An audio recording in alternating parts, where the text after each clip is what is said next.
School college ভার্সিটিতে যারা নাকি লেখাপড়া করছেন করতেছেন করবেন ওরা চিনে ইমাম গাজ্জালি একজন দার্শনিক।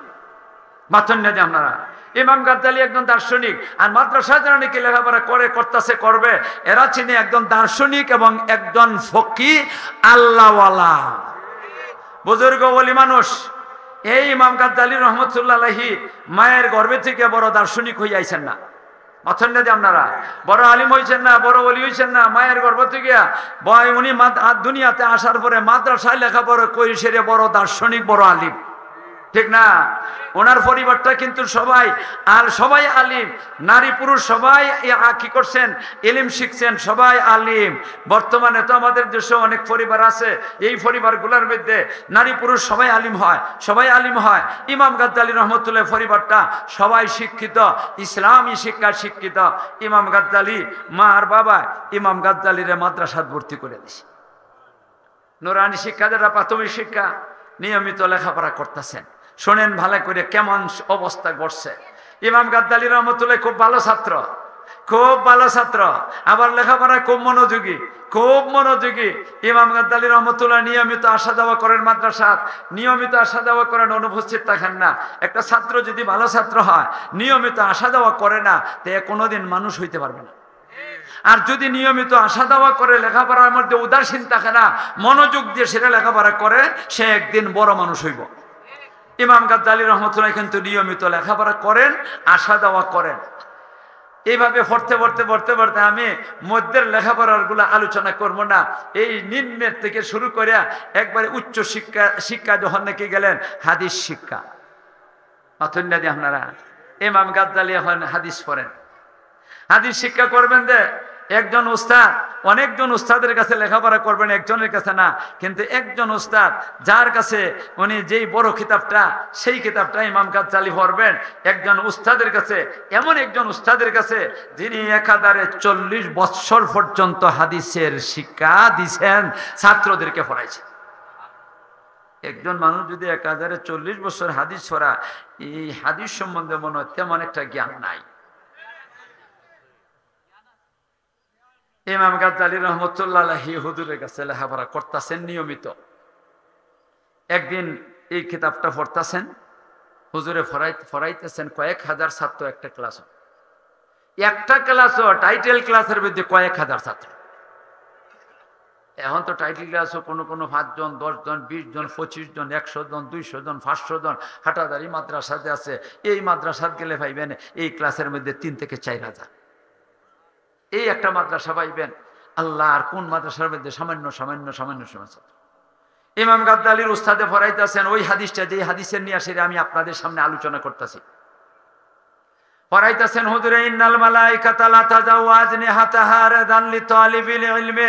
মাদ্রাসার ছাত্রদের সম্মানার্থে, দ্বীনে ইলম শিক্ষার্থী যারা, এদের সম্মানার্থে আল্লাহর নূরের ফেরেশতা তাদের নূরের ডানাগুলা মাদ্রাসা ছাত্রদের সম্মানার্থে তাদের পায়ের নিচে কার্পেট বিছিয়ে দেয়। এই কথাটা খালি তর্জমাটা করছেন ইমাম গাজ্জালির উস্তাদ। আর এমনি ইমাম গাজ্জালি কোন হুজুর সুন্দর কথা শুনলাম, এটা আল্লাহর নবীর হাদিস। আমাকে একটু সুযোগ দেন, আমার একটা প্রশ্ন আছে। এখানে আমার একটা প্রশ্ন আছে। একটা কথা ইয়াদ রাখেন, মাদ্রাসার কথা বলতেছি, স্কুলের কথা আপনারা ভালো বুঝবেন আমার থেকে। আমি মাত্র 5ম শ্রেণী পর্যন্ত পড়ছি স্কুল, আর বাকি তো আমার মাদ্রাসায় লেখাপড়া। মাদ্রাসায় যদি লেখাপড়া করে, যারা লেখাপড়া করবে, হুজুরে একটা সবক পড়াইছেন, পড়ানোর পরে ছাত্রর এই সবকটার মধ্যে কোনো প্রশ্ন তার মনের মধ্যে জাগ্রত হয়েছে, হুজুরের কাছে সুযোগ চাইলে সুযোগ দিতে হবে। খালি সুযোগ দিতে হবে না, প্রশ্ন করার সুযোগ না, জবাবও দিতে হবে। আপনি যদি জবাব দিতে পারেন না, আপনার কাটা গুছিয়ে মোল্লাগিরি করবার লাগে, ঠিক না? আপনি যদি মাস্টারি করবার চাইতে প্রশ্নের জবাব দিতে হবে, নাহলে মাস্টারি করবার লাগে কে বলছে তোমাকে, ঠিক না বেঠে? হুজুরের কাছে করলো যে হুজুর আমার এখানে একটা প্রশ্ন, দয়া করে আমার একটু সুযোগ দেন। ইমাম গাজ্জালি রহমতুল্লাহ আলাইহির উস্তাদ মনে মনে ভাবতেছেন আজকে কত বছর যাবত বেটা পড়া, এটা মনে মনে প্রকাশ করছেন না। তোর চেয়ে কত ভালা ছাত্র গেছে, এদের প্রশ্নের জবাব দিছি, আর তুই কিতা? আচ্ছা বলা দেখি তোমার প্রশ্ন নাকি, ইনশাল্লাহ তোমার জবাব দেব। ওই ইনশাল্লাহ কোনে জানটা বাচ্চা, নাইলে বিপদ আছে। ইনশাল্লাহ সাথে তাহলে কামার। কি প্রশ্ন? ওই যে হুজুর এই যে হাদিসটা বললাম, মাদ্রাসা ছাত্রদের পায়ের নিচে নূরের গালিচা বিছাইয়ে দেয় ফেরেশতারা। আমি তো মাদ্রাসা ছাত্র, আমি আজকে এত বছর যাবত নবীর হাদিসের কথা মতে আমার পায়ের নিচে নূরের ফেরেশতারা নূরের ডানাগুলা কার্পেট বানাই দিছে, গালিচা বানাই দিছে। এটা তো শুনলাম সত্য নবীর কথা, তবে আমার এই নবীর কথা তো সত্যই। আজকে এত বছর যাবত মাদ্রাসাতে লেখাপড়া করতেছি, নূরের গালিচা আমার পায়ের নিচে প্রতি মুহূর্তে মুহূর্তে দিতেছে। একটাবার যে দেখলাম না কেমন বেড়াটা লাগাইছে, একটা বারতে দেখলাম না আমি। এটিকে এত বছরের ভিতরে একজনও দেখবার কি আসছিল না, সুযোগ হইবার আসছিল না। ইমাম গাজ্জালির উস্তাদে মনে মনে কোনা, হ্যাঁ রে, আগে যদি জানতাম তে তোর সুযোগ দিলাম না। এমন ভেজালিনা প্রশ্ন করছে। তারপরে তো হুজুরের জ্ঞান আছে, মাথন্যা দেখান অনেক জ্ঞান আছে। জবাব গুলা দেওয়া শুরু করলেন। একটা জবাব দিলে ইমাম গাজ্জালি আরেকটা প্রশ্ন করে দেয়। প্রশ্নের জবাবের মধ্যে যদি আবার প্রশ্ন এসে থাকে এটা কোন জাতের জবাব, কোন নাম না জবাবটা হয়েছে। এইভাবে ইমাম গাজ্জালির উস্তাদের জবাব দেন, তে উনি আবার প্রশ্ন করে, জবাব দেন প্রশ্ন করে, জবাব কেন আবার প্রশ্ন করে, জবাব দেন প্রশ্ন করে। ছাত্ররা আঁ করে চাই রয়েছে, গাজ্জালিটা কিতা শুরু করছে। আমাদের সবকটা আজকে পড়াইবার দিবে না। হুজুরের তো জবাব দিতেছেন খুশি মনে, হুজুরের মনের মধ্যে বিরক্ত কিন্তু আইসে না, কিন্তু ছাত্রদের মনে বিরক্ত আইসে গেছে গিয়া। এর প্রশ্নের হে বেড়াগিরি বাহাদুরি করে হুজুরের সাথে ইলিম লিয়ে বড়াই করে, হে প্রশ্নের উপরে প্রশ্ন, প্রশ্নের উপরে প্রশ্ন করতেছে, কিন্তু হুজুরের সামনে তো দমকও দিতে পারে। হুজুরের প্রশ্নের জবাব দিতে দিতে হুজুরের আর জবাব নাই, শেষ। এখন যদি সামনে বাড়েন তাহলে বাধ্য হইয়া হুজুরে বলতে হবে আমি পারবো না। ছাত্র সামনে হুজুরে আমি পারবো না, এই কথাটা কত বড় বেইজ্জতি যে এটা আল্লাহ ছাড়া কেউ কথা। এখন হুজুরে কিন্তু বাধ্য সেটা কম লাগবো যে আমি আর পারবো না, আমি অপারগ। কিন্তু আমরা দেশে তো কিছু মানুষ আছে এরা হুজুরে ফগা কয়। কি কয় এমন জন্য আপনারা কিছু মানুষ হুজুরের ফগা কয়। আমরা হুজুর এই শব্দটা শুনলে বেদার হয়ে যান গিয়া, আমি এই শব্দটা শুনলে বেদার হই না। আমরা ফগা হই, আমরা ফগার দল হই। কিন্তু তুমি কি আর দল, তুমি চিন্তা করো। ফগার অর্থ তুমি বোঝো না, না বুঝছে তুমি মূর্খের মতো কথা বলো। ফগার অর্থ হইল সুদা, মাথুন না। ফগার অর্থ কি? সুদা। কিসের সুদা? বেহেশতের সুদা। মোল্লার দল বেহেশতের সুদা, আর তুমি ফগা না, তুমি সুদা না, তুমি বাখা, বাম দিকে যা বাখা হইয়া জাহান্নামের দিকে যাইতাছ, ঠিক না? হুজুরের বুদ্ধি আছে, আকল আছে। হুজুরদের মধ্যে আকল আছে, চালাকি নাই। হযরতে হাকিমুল ইসলাম আল্লামা কারি তৈয়ব শাহ রহমাতুল্লাহ আলাইহি আকল আর চালাকির মধ্যে পার্থক্য করছেন। আকল আর চালাকির মধ্যে পার্থক্য আছে। হুজুরদের কাছে আকল আছে, চালাকি নাই। আর যারা নাকি বান্দর, এর মধ্যে চালাকি আছে, চালাকির মধ্যে মিশামিশি থাকে, আকলের মধ্যে মিশার গন্ধ নাই। ইমাম গাজ্জালির উস্তাদ উনি আকল মন, দেখতেছেন বেইজ্জতির ফালা এসে গেছে, মাইছে কিনা। আর এমনি কোন ইয়া আল্লাহ ইয়া আল্লাহ, আজকে যত সময় ফরাইলাম অন্যদিন তো এত সময় ফরাই না। কথাটা হাসা কইতে সত্য কইতে তো, প্রশ্নের উপরে প্রশ্ন, কত সময় কাটতে গেছে, এত সময় ফরাইছে, আজকে এত সময় কাটতে গেল গে। সুবহানাল্লাহ সুবহানাল্লাহ। এইটা কইয়া কোন দাও, আজকে তোমাদের ছুটি, বাড়িতে যাও, খানা খাও, আর আগামীকালকে ইনশাল্লাহ প্রশ্নের জবাব দিব। এটা হলো জান বাঁচাইবার ছুটি। মাথুন না দিয়ে আপনারা কেয়ার ছুটি, জান বাঁচাইবার লাগি ছুটি, জান বাঁচাইবার জন্য ছুটি দিছেন। সব ছাত্ররা বাইরে গেছে গিয়ে খুশি। ইমাম গাজ্জালি একমাত্র উনি বেজা। গাজ্জালির অন্য ছাত্ররা খুশি কেন যে হুজুরে ছুটি দিচ্ছেন, ভালো হয়েছে, আমরা গিয়ে চারটে ভাত খাইতাম পারবো। এর যন্ত্রণা আমরা খাওয়ানটা ওদেরই গেছে। আর ইমাম গাজ্জালি বেজার হইছেন কেন, হায় হায় রে, আমার প্রশ্নের জবাবটা তো পাইছি না। হুজুরে কইছেন ইনশাল্লাহ আগামীকালকে জবাব দিবেন, ঠিক আছে, অসুবিধা নাই। কিন্তু এর আগে আগে যদি আমরা মরে যাই গিয়া, তে হুজুরের কাছ থেকে জবাব শিখতে পারবো না। আর যদি হুজুর মরে দেন গে, তো বলতে মাডা মা, ঠিক না বেঠি?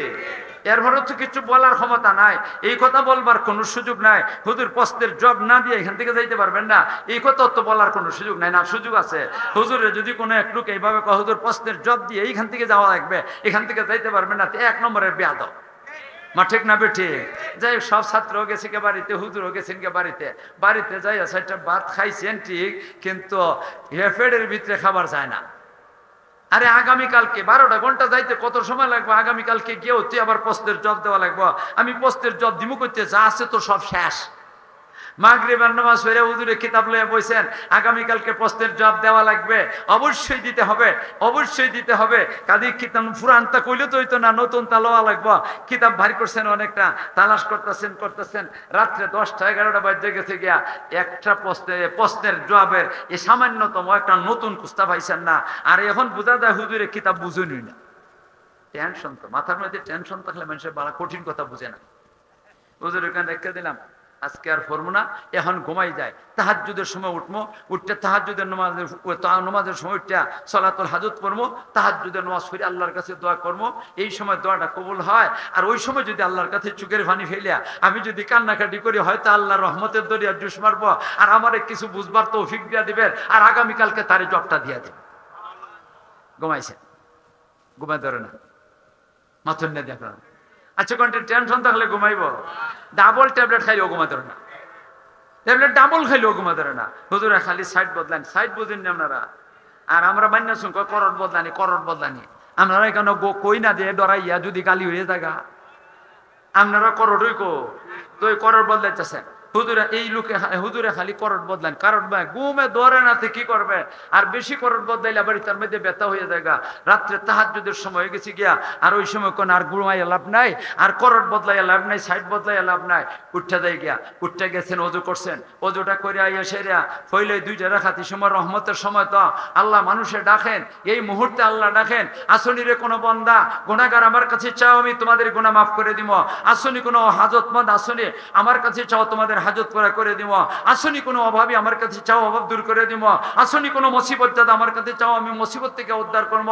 এইভাবে আল্লাহ পাক রব্বুল আলামিন ডাকতে থাকেন। আর আমরা এই সময় একবারে ঘুমে থাকি, এমন ঘুমে আমরা আর দুনিয়ার দিন দুনিয়ার কোনো খবর থাকে না। কথাটা ভুল কইছি নাকি? তা হযরত ইমাম গাজ্জালী রাহমাতুল্লাহির উস্তাদ ঘুম থেকে উঠতে ওযুটা করে আইয়ে সেরে ফইলা 2টা রাকাত সালাতুল হাজত পড়ছেন, যে আগামীকালকে প্রশ্নের জবাবটা দিতাম, আল্লাহ তুমি তৌফিক দাও। এই নিয়ত করে সেরে 2টা রাকাত নামাজ পড়ছেন। আর আল্লাহর কোরআনের মধ্যে আছে, আল্লাহ বলছেন ওয়াস্তাইনু বিস-সাবরি ওয়াস-সালাহ, হে আমার বান্দার বান্দিরা, তোমরা কোনো বিপদ কোনো সমস্যায় পড়লে আমার কাছে সবর করো আর ধৈর্য ধারণ করো, আর 2টা রাকাত নামাজ পড়ে আমার কাছে চাও। আল্লাহ কই দিছেন চাইবার লাগি, নামাজ পড়া 2 রাকাত নামাজ পড়ছেন। এরপরে তাহাজ্জুদের নামাজের সময় আবার কিছু তাহাজ্জুদের নামাজও পড়ছেন, পড়ে হাতটা তুলে দিছেন ফকিরের মতো। কের মতো? ফকিরের মতো, কাঙ্গালের মতো হাতটা উঠাই দিছেন। আপনারা কোন আমি যে কইছি ফকিরের মতো, আপনারা কি বেজার হয়ে গেল? অত বড় আলিমরে কইছি যে আল্লাহ নিজে কইতেছেন ইন্নাল্লাহা গানিয়্যুন ওয়া আনতুমুল ফুকারা, হে বান্দার বান্দিরা, তোরা যত বড় ধনী হস না কেন, তোরা সবাই ফকিরের দল, আমি আল্লাহ একমাত্র ধনী। তাহলে ওনারা ফকির কইলাম তো কি হইলো? কোনো অসুবিধা আছে? আমিও ফকির, আমিও ফকির, আপনারাও ফকির, সবাই ফকির, ঠিক না ঠিক? আল্লাহ পাক রব্বুল আলামিন হযরত ইমাম গাজ্জালী রাহমাতুল্লাহ আলাইহি কান্নাকাটি করবার সুযোগ দিবেন। ইমাম গাজ্জালী রাহমাতুল্লাহ আলাইহি অনেক লম্বা সময় আল্লাহর দরবারে হাজারের কান্নাকাটি করছেন, আল্লাহ গো আমি ব্যর্থ হইছি, নবীর হাদিস বুঝাইতে গিয়ে আমি ব্যর্থ হইছি। আল্লাহ আমার নবীর হাদিস শুনলো না সত্য, আমি বুঝাইতে পারছি না আমার গাজ্জালী রে, কিন্তু তুমি তো ব্যর্থ না আল্লাহ, তুমি তো ব্যর্থ না আল্লাহ, তুমি দয়া করে আমার গাজ্জালী রে আমার নবীর হাদিসটা তুমি বুঝাইয়া দিয়ালাও। চোখের ফাটি ঝরঝরাইয়া পড়তেছে, দাড়ি ভিজা যাইতেছে, আর ওইদিকে মুয়াজ্জিনে দিছে আযান। অত লম্বা দোয়াটা করছেন, কেরা আযান? তাহাজ্জুদের আযান না ফজরের আযান? ফজরের আযান তাড়াতাড়ি শেষ করে সেরা আইছেন মসজিদও, আইয়ে সেরা নামাজ আদায় করছেন। নামাজ আদায় করে এখানে বইয়ে রয়েছেন, চক্ষুটা বন্ধ করে সুবহানাল্লাহ সুবহানাল্লাহ এটার তসবিহ পড়তেছেন, এরশাকের নামাজ পড়ছেন, চাশতের নামাজ পড়ছেন। এগুলা পড়ে আবার আল্লাহর কাছে একটা কান্নাকাটি করলেন, আল্লাহ তুমি যদি দাও না তা আমি আবার বেইজ্জতি, আমি আবার বেইজ্জতি, আল্লাহ তুমি আমার বেইজ্জত করে, তোমার তো কোনো লাভ নাই আল্লাহ, তোমার তো কোনো লাভ নাই। আর আমার যদি ইজ্জত রক্ষা করো আল্লাহ, তোমার তো কোনো ক্ষতি নাই আল্লাহ, তুমি দয়া করে আমার ইজ্জতটা তুমি রক্ষা করো, তো আমি তো তোমারই বান্দা, আমি তো তোমারই বান্দা। এইভাবে কান্নাকাটি করে সেরা এরপরে বাড়িতে আইছেন। বাড়িতে আওয়ার পরে বউয়ে নাস্তা হাজির করছে, বউয়ের কাছে কিচ্ছু বলতেছেন না। আবার এই ব্যাপারে বউয়ের কাছে বললে লাভটা কি তুইব? কোনো লাভ হইব? এবার ঠিকই কিতাব পড়াই দিলে মনে কিতা আর বুঝাই দিতে পারবে? ওই অল্প সেটটা খাইছেন, খাইয়া চিন্তা করতেছেন ওহন কি করতাম। একটা কথা শুনুন, আমাদের এলাকার মানুষ একটা কথা কয়, নিশক্তির কুযুক্তি, এটা কয়নি আপনার এলাকা। ইমাম গাদ্দালির উস্তাদ নিশক্তি হয়ে গেছে গিয়া, পারে না নিশক্তি, নিশক্তি খালি কুযুক্তি তুকায়, কুযুক্তি তুকায়। ইমাম গাদ্দালিও তুকাইতে তুকাইতে একটা কুযুক্তি হয়ে গেছে। আজকে মাদ্রাসা যেতাম না, হচ্ছে কারবারটা কেমন কুযুক্তিটা। আজকে মাদ্রাসা যাইবো না, আজকে সারাদিন কিতাব দেখবো, আগামী এই রাত্রে কিতাব দেখবো, পরের দিন সকালে কিতাব দেখিয়া লইয়া যাইমো, গিয়া সেটা তারা বুঝাই দিব। এই কুযুক্তিতে আইছে, কমপক্ষে তো আজকে বেইজ্জত হইলাম না, মাথুর না দিয়ে আপনারা। কিন্তু বালা মানুষ কুযুক্তির উপরে আমল করে না। ওনার ছাত্রদের ভিতরে গেছে, আমি আজকে গেলাম না, ভালো কথা আজকে বেইজ্জত হইলাম না, কিন্তু ছাত্রর কাছে আরেকটা বদনাম হয়ে যাবে আমার, হুজুর ফারেন না এই কারণে বাঁকছেন। মা আসবে কইব কেন, কইব না, যদি ছাত্ররা কাছে আর নতুন বেইজ্জতি আমার আসবো। আরে না তাহলে যাইব, আল্লাহ বেইজ্জত মাই, বেইজ্জতের মালিক আল্লাহ। অত ইজ্জত মানতাসা, অত জিল্লু মানতাসা। আল্লাহ যারা ইজ্জত দিতে মনে চায় দেয়, যারা বেইজ্জত করবার চাবে, আমার বেইজ্জত করে যদি আল্লাহ আমার উপরে খুশি থাকেন, আমার কোনো অসুবিধা নাই, আমি যাইব। আইসেন মাদ্রাসাতে হুজুর তো বড় হুজুর, মাথুর না দিয়ে আপনারা, হুজুর বড় হুজুর, বুখারী শরীফ পড়া বেটা। আরে বাবা রে বাবা, হুজুরের লেগে স্পেশাল রুম আছে, রুমের মধ্যে বইছেন, আর কোনো ছাত্র নাই, কোনো হুজুররাও নাই, একা বইয়া চিন্তা করতেছেন, হাইরে, আর দরজাটা খুলে রাখছেন, ছাত্ররা আসা শুরু হয়ে গেছে গিয়া। ক্লাসরুমের মধ্যে ঢুকতেছে আর জানে কাঁপতেছে, আল্লাহ ঘন্টাটা পড়লে আমার বেইজ্জতি আর কোনো কথা নাই। চাইছেন অনেক ছাত্র ক্লাস হয়ে ঢুকছে, ওই সময় আরেকটা কুযুক্তি হয়েছে। কি কুযুক্তিটা দেখছেন, খেয়াল করে দেখছেন, সব আইতাছে গাজ্জালি আইসেন। গাজ্জালি যখন নাকি আইসে না, তাহলে আল্লাহর কাছে একটা দোয়া করে, আল্লাহ আমার তুমি বেইজ্জত করে রাখো। একবারে কাতর হয়ে গেছি, আল্লাহ তুমি আমার কেন বেইজ্জত করতে হয়। গাদ্দালি এখন আইসে না, এর আটকাই রেখে দাও। আটকায় রাখলে কি হইব, কেউ প্রশ্ন করবে না। প্রশ্ন যখন করবে না, তো হুজুরে যেটা কবা এটাই বুঝে যাইব গিয়া। পরের দিন যদি আমার প্রশ্নের জবাব, তখন কইয়া দেন যে কালকে আইলে না কইলেছি।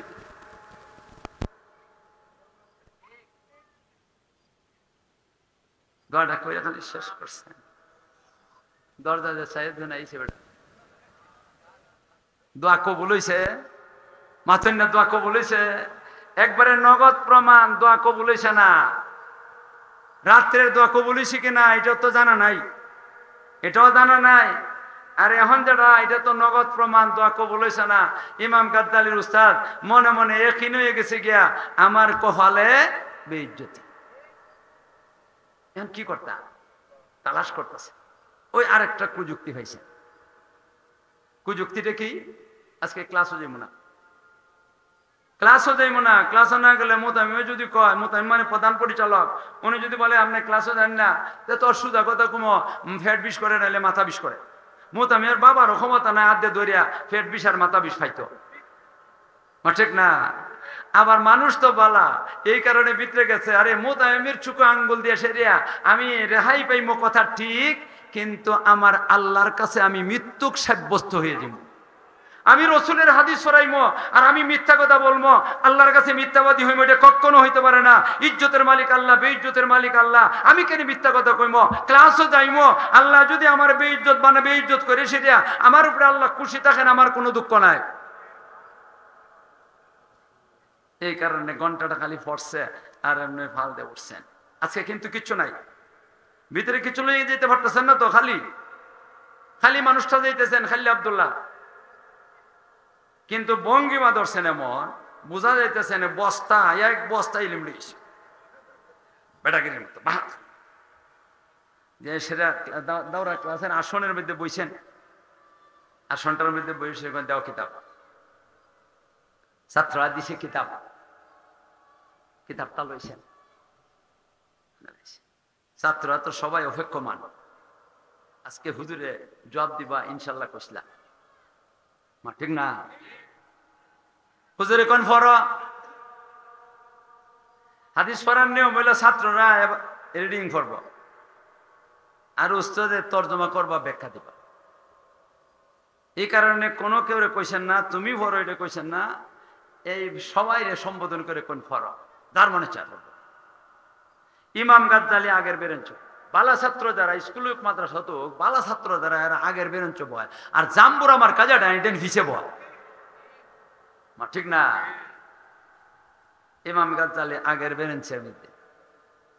ইমাম গাজ্জালি কোন হুজুর ফরমু ফরে আগে আমার এগুলা কথা আছে, এটা বুঝা লই। দেখেন কারবারটা হুজুরে মনে মনে কইতাছেন আল্লাহ গতকালকে ফরানির পরে বেইজ্জত ইসলাম, আজকে দি ফরানির আগেই বেইজ্জত করিলা। হুজুরে কোন কি কথা তোমার? কোন হুজুর আজকে এত বছর যাবত মাদ্রাসায় লেখাপড়া করি, মাদ্রাসা বাড়ির থেকে মাদ্রাসা পর্যন্ত আসতে একটা ঘটনা ঘটছে রাস্তার মধ্যে, এইটা ঘটনা আমি জীবনে কোনোদিন দেখি নাই। এই ঘটনাটা কি এটা বুঝবার চাই আপনার কাছ থেকে।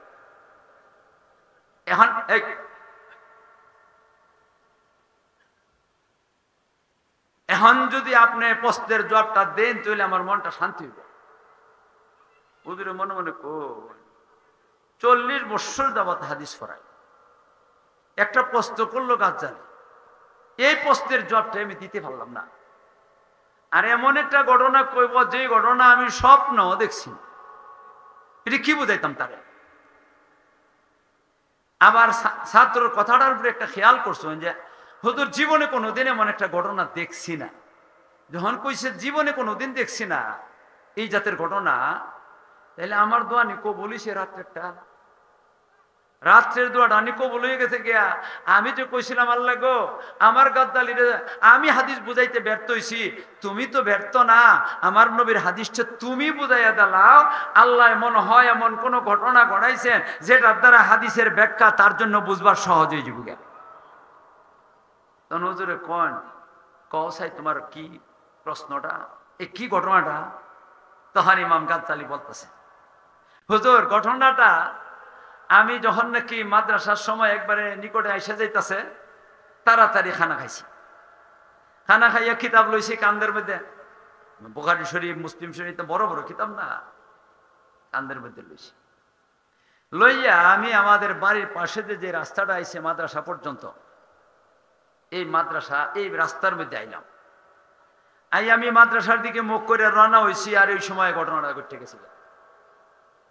ঘটনাটা হইছে আমি যেখানে দাঁড়াইছি এখান থেকে নিয়ে মাদ্রাসা পর্যন্ত অনেক লম্বা, এই সারাটা রাস্তার মধ্যে দুই পার্শ্বে দিয়ে রাস্তার দুই পার্শ্বে এই মোটা এই উঁচা উঁচা সোনালী রঙের ফাঁকিগুলা এরা দাঁড়াই রইছে, হাজার হাজার ফাঁকি দুই পার্শ্বে দাঁড়ায় আছে। আমি যখন নাকি একটা ফা উঠাই, আমি ফাউটা উঠানি সাথে রাতে আমার ডান ফাউটা উঠাইলে ডান দিক থেকে একটা ফাঁকি আইসিয়া ডানাটা বিছাইয়া দে আমার ফায়ের নিচে, আমি ফাঁকির ডানার মধ্যে ফাউটা রাখি, বাম পাউটা উঠানি সাথে রাতে বাম দিক থেকে একটা ফাঁকি আইসিয়া আমার ফায়ের নিচে ডানাটা বিছাইয়া দে, আবার ডান ফাউটা উঠাই, তখন আরেকটা ফাঁকি আই আমার ডানা ফায়ের নিচে ডানাটা বিছাইয়া দে। হুজুর এইভাবে মাদ্রাসা পর্যন্ত আসলাম, আমি একটা বারো মাটির মধ্যে পা রাখতে পারছি না। মাদ্রাসা আমি আমার এই যে ফাঁকি সোনালী রঙের ফাঁকি, সুন্দর ফাঁকি, যেই জাতের ফাঁকি জীবনে কোনোদিন দেখছি না, এই ফাঁকিগুলোর ডানার উপরে পা রেখে রেখে মাদ্রাসা পর্যন্ত। হুজুর এটা কি দেখলাম? এই কথাটা বলার সাথে সাথে হযরত ইমাম গাজ্জালী রাহমাতুল্লাহ আলাইহির উস্তাদে কান্দা শুরু করে দিয়েছেন। হুজুরে কাঁদতেছেন, চুকিতে ঝরঝরায় পানি পড়তেছে, চুকিতে ঝরঝরায় পানি পড়তেছে, চুকিতে ঝরঝরায় পানি পড়তেছে। আল্লাহু আকবার! সবাই ছাত্ররা অবাক, এই ঘটনায় হুজুরে কাঁদতেছেন কেন? ব্যাপারটা কি? তা হুজুরে তো বুঝছেন কি ঘটনা, ছাত্ররা তো বুঝতে পারছে না কি ঘটনা। অনেক সময় কান্নাকাটি করছেন। আমি জিজ্ঞাসা করি এটা কি দুঃখের কান্দা কাঁদতেছেন না খুশির কান্দা? এটা খুশির কান্দা। কেমনে চিন্তা করেন আপনারা, দেখেন অতি খুশিতে মানুষ কান্নাকাটি করে। আপনার ছেলে লন্ডন থাকে, আপনার ছেলেটা আপনার কাছে ফোন দিছে, আব্বু আমি এত তারিখে সিলেট বিমানবন্দরে এসে নামবো, আল্লাহ আপনি শুনে সেরিয়া যেই তারিখে সে আসবে ওই তারিখে আপনি একটা নোহা গাড়ি ভাড়া করে সেরিয়া আপনি আর আপনার বিবি দুজন জামাইবো দুজন গেছেন গে বিমানবন্দর। হে বিমানটা আইয়ার নামছে, বিমানের কাম নামিয়া বন্দরের কাম যা আছে এগুলো সবগুলা শেষ করিয়া আইয়া সেটা মাল লইয়া যখন নাকি বাহিরে আইছে আর মা আর বাবা তো আগেই দাঁড়াই রইছে নোহা গাড়ির মধ্যে হেলান দিয়া সেরিয়া ছেলেটা আসতেছে, যেই নাকি ছেলেটা দেখছে বাবার মার চেহারাটা নোহা গাড়ির মধ্যে হেলান দিয়ে দাঁড়াই রইছে আর অমনি মাল টাল ফালাইয়া সেরিয়া আইয়া বাবা আর মারে আন্দা করে ধরছে। এখন বাবা কান্দে, মায়ও কান্দে, ছেলেও কান্দে। এটা দুঃখের কান্দা না, এটা বেশি খুশির কান্দা, এটা বেশির খুশির কান্দা। ঠিক ইমাম গাদ্দালী রহমতুল্লাহ আলাইহি এই খুশিতে আত্মহারা হয়ে গেছেন গে গাদ্দালীর উস্তাদ, আর কান্তাছেন আমি যেটা ভাবছিলাম না আমার আল্লাহ কি করছে এটা কইরা দিছেন। আমি দোয়া করছিলাম আল্লাহ আমি বুঝাইতে পারছি না, তুমি বুঝাইয়া দাও। আল্লাহ বুঝাইয়া দিবার জন্য এই ঘটনাটা ঘটাইছেন। এই কারণে ইমাম গাদ্দালীর উস্তাদে কান্তাছেন। এরপরে ছেলেরা রে কইলা, গাদ্দালী রে কইলা, গাদ্দালী তুমি বুঝতে পারছো না রে বাবা, গতকালকে যে তোমাদেরকে আমি ছুটি দিছিলাম, ছুটিটা দেওয়ার কারণ হইল আমি ওভারও কইয়ে গেছিলাম, আর যদি সামনে পারতাম তে বেইজ্জত হইয়া যাইতাম গিয়া। এই সময় এই কারণে আমি তোমাদেরকে ছুটি দিয়া দিলাম, আমি তোমাদেরকে ছুটি দিয়া দিলাম, ছুটি দিয়া দিলাম যাও বাড়িতে। আমি কিন্তু সবকিছু শেষ হয়ে গেছে গিয়া, জব দিতে পারছি না। রাত্রে গিয়ে সেটা কিতাব দেখলাম, পারি না, কোনো কিছু বুঝি না। এইভাবে চলছে। তাহাজ্জুদের সময় সবকিছু বাদ দিয়ে সেরিয়া তাহাজ্জুদের নামাজ পড়িয়া সালাতুল হাজত 2 রাকাত পড়িয়া আমি আল্লাহর কাছে দোয়া করছিলাম, আল্লাহ আমার গাদ্দালীরে বুঝাইতে ওভারে কই গেতে গিয়া, নবীর হাদিস সত্য, আমি ব্যর্থ, আল্লাহ তুমি ব্যর্থ না, আমার গাদ্দালীরে বুঝাই দাও। আমি যে আল্লাহর কাছে দোয়াটা করছিলাম এই দোয়াটা আল্লাহ কবুল করে নিছে, কবুল করে নিয়ে সেটা তোরা এই ঘটনাটা দেখাইছে। এই যে হাজার হাজার ফাঁকিগুলা, এটা একটাও ফাঁকি না, এটা সবগুলা নূরের ফেরেশতা। কিতা মনে করুন আল্লাহর কুদরত আসেনি না? আরে এটা তো ইমাম গাদ্দালীর বুজুর্গি না, বুজুর্গি তো ইমাম গাদ্দালীর উস্তাদের কেরামত। কারামাতুল আউলিয়া হাক্কান, আউলিয়াদের কেরামত বাস্তব, এর মধ্যে কোনো সন্দেহ। আল্লাহ তুমি আমাদেরকে এই কথাগুলা বুঝবার তৌফিক দান করো।